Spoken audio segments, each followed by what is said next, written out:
plant stinks already. See them fancy clothes? It's on top!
It's a leech! Kill it!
When science fails you, this elixir will give you faith again.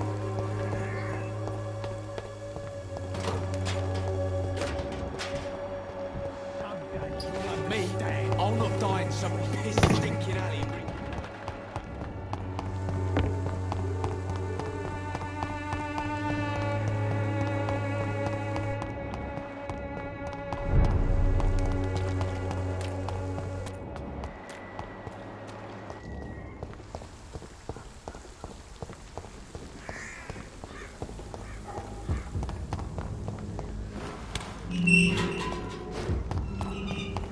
Human blood. Whoever left these marks did so deliberately.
leech, boy!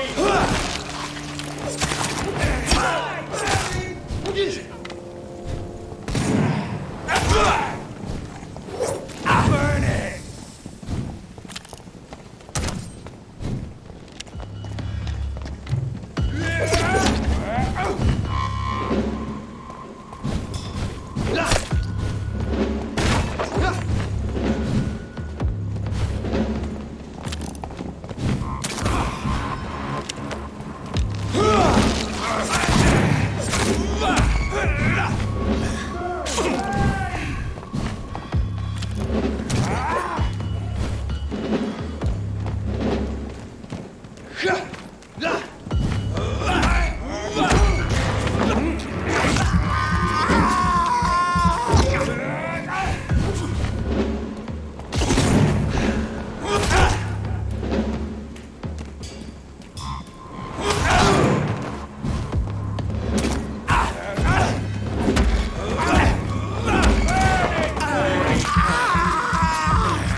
Look at it!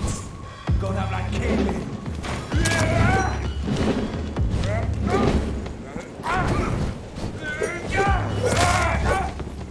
Still alive!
I'm quite busy right now, Dr. Reed.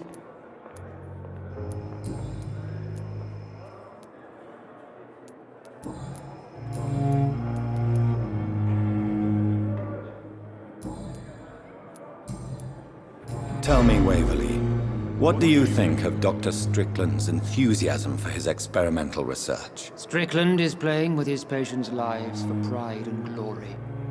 Now that, sir, is unethical. Are you thinking about something in particular? Harvey Fiddick needs delicate surgery. I believe we should stick to the usual procedure, but my young colleague obviously disagrees. And are you not afraid that your rivalry with Strickland may be blinding you? Rivalry?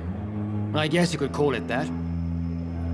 But I will never be childish enough to let my personal feelings affect my judgment. Why do you wish to lead this surgery? I strongly believe that Mr. Fiddick should not be butchered to test an unproven procedure. I really hope you're right about this, Dr. Aykroyd. I'm trusting your judgment on this. I'm not the kind of man who runs away from his responsibilities, Dr. Reed. There is no need for you to be looking over my shoulder.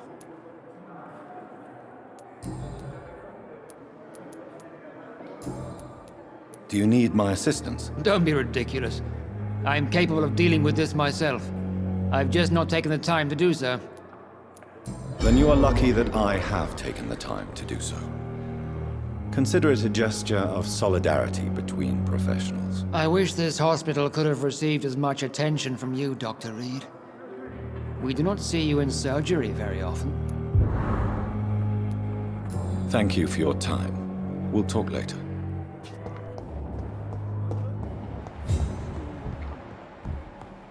How can we be sure we're making a difference? I will not let you down, Mike.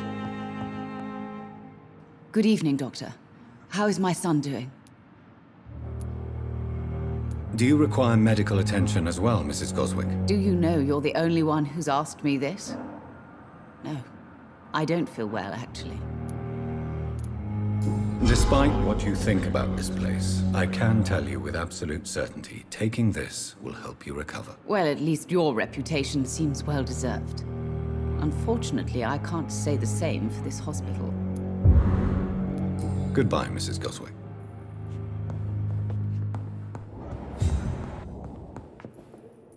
Good evening, Mr. Fiddick. Good evening, Dr. Reed.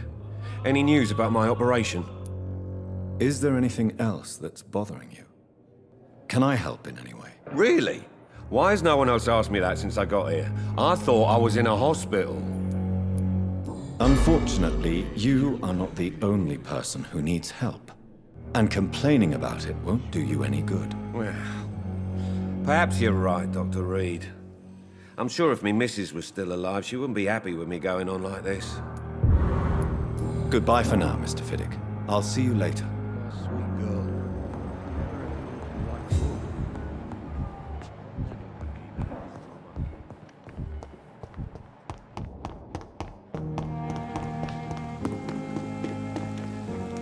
Good evening, Dr. Reed. Such a pleasure to see you again.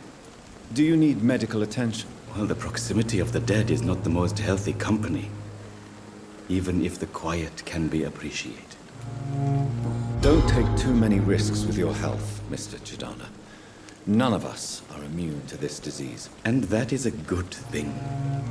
Death and disease is a constant reminder of our mortality. But you have my thanks, Dr. Reed. Goodbye, Mr. Chidana.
Good evening, Mr. Elwood. Evening, Dr. Reed. Soldier, do you need assistance? Not really.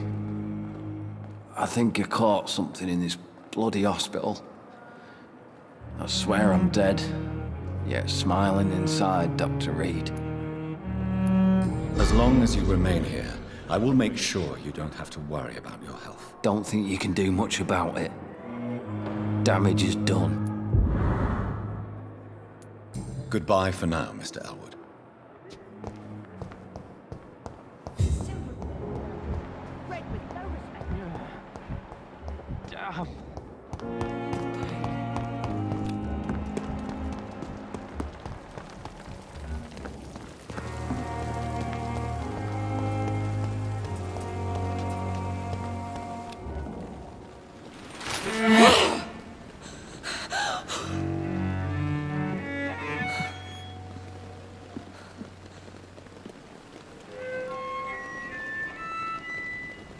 I would ask you to avert your eyes, sir. Or did you not know it was rude to stare? I knew it. Speak up, Dr. Reed. I like a man who speaks his mind.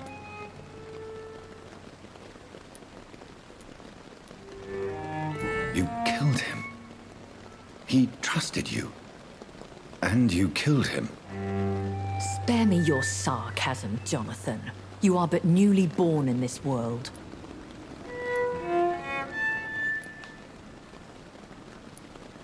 No need to apologize, my lady. I know exactly what you endure.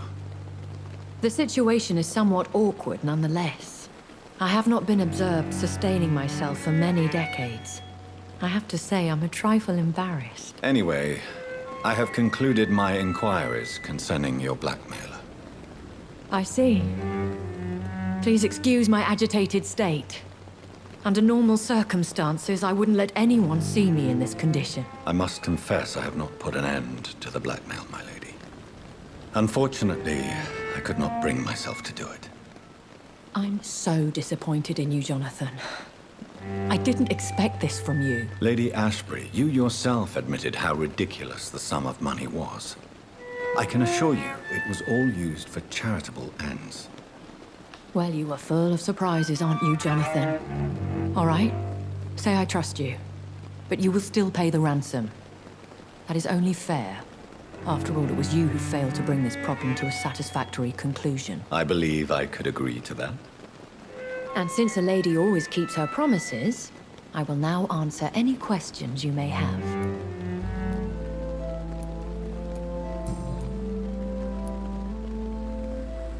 Why does Dr. Swansea allow you to feed on the patients of the hospital? Dr. Swansea is a good and compassionate man. He is trying to find a solution for our hunger. Until that happens, he is clever enough to understand that I only feed upon the dying. What do you know about this Brotherhood of St. Paul's Stole? The Brotherhood is well known amongst London Vampire Society. As long as our kind is discreet, and as long as they do not interfere, we have come to a mutual understanding. And no one suspected you of the murders? As you well know, suspicion has recently fallen on me of killing for pleasure. But you have my word, Jonathan. I take no pleasure in taking a life. Why did you save me in the canning factory? I could hardly stand by and watch such a promising young blood as yourself be torn to shreds by some gutter scowl. William Bishop wasn't the vampire that created me then?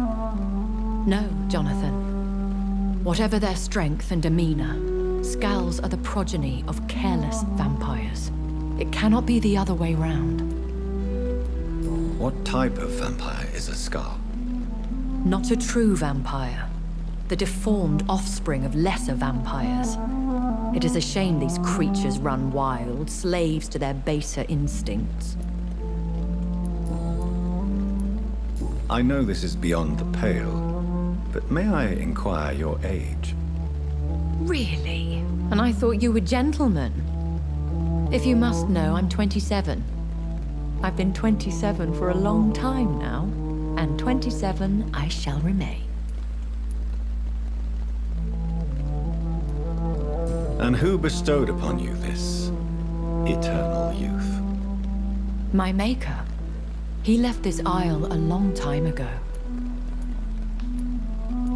Very well. But I believe there is more to this than you are saying. A lady has to have some secrets.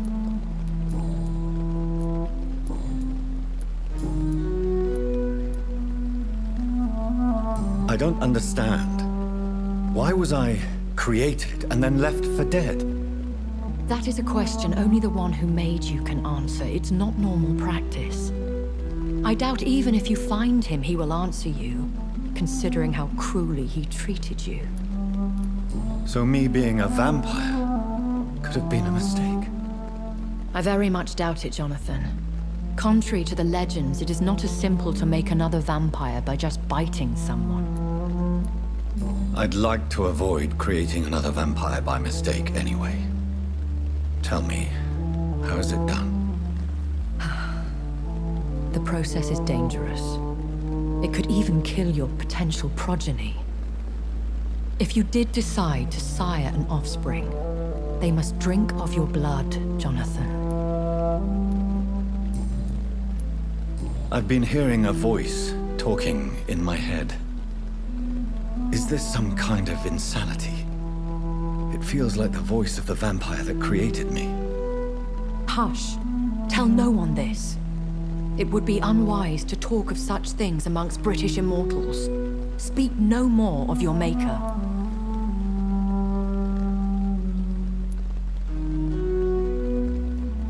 How could this cause offense? Only the powerful immortals can mentally call to their progeny. No vampire or hunter will sleep easy, knowing that an unidentified elder is stalking the streets of London.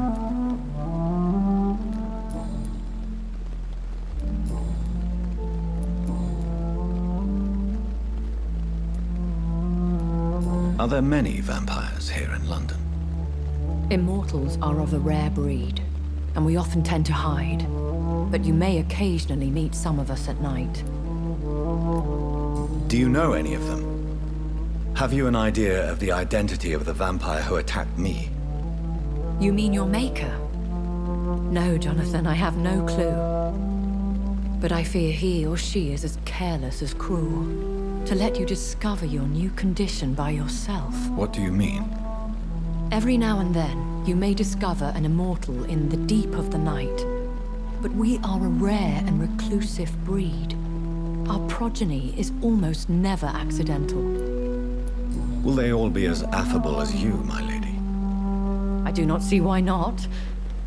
But remember, even the shark smiles before he bites. That sounds like a lesson from experience. Vampire politics are as intricate and sometimes tedious as a game of chess in a gentleman's club. I've learned from experience it is best to decline to play. When I awoke, changed, I was chased and attacked by vampire hunters. Prepared and well-trained. Though I can't be certain, more than likely it was the once glorious Guard of Priwen. Once glorious, but still dangerous. They have seen better days, but all fanatics are dangerous. You would be wise to stay clear. They are sworn to destroy our kind.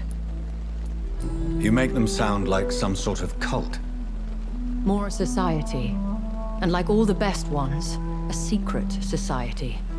I thought them almost gone, but it seemed they have been recruiting. I've been away from London and England for 3 years.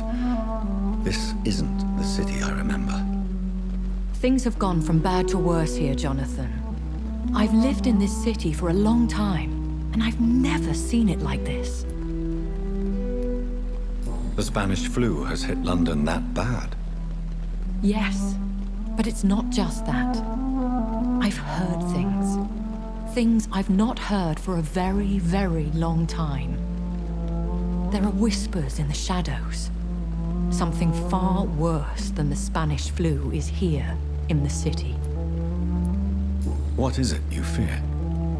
Fear has long since flown this form. But there is something malevolent circling us. I feel fear is merely waiting in the wings.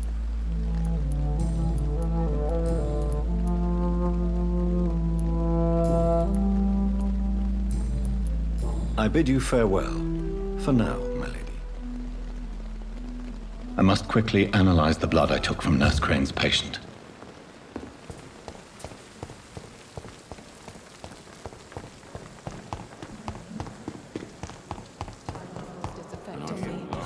But the suffering continues. Let's go.